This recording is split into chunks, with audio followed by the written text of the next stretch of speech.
Hopefully you watched the previous video on MakeResults, but if not, feel free to watch in the video channel. We're going to take MakeResults just a little bit further.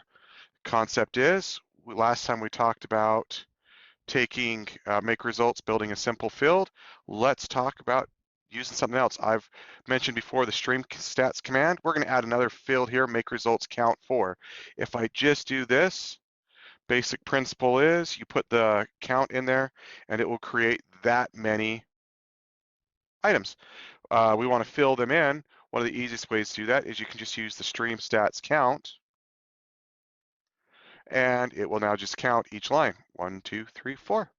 And so then we can go do an eval command, foo, case where count equals 1, put something in there. Count equals 2, put something in there. Count equals 3, put something in there. Count equals 4.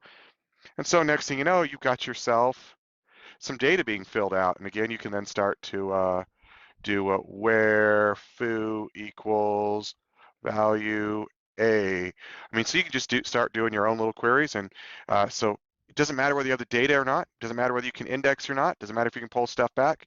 You can use MakeResults to build your own data set and test it out and use it for whatever use case you come up with. Anyway, hope this helps. I hope you're enjoying these daily analytics. Like, subscribe if you do. Hope you keep coming back. Have a good day.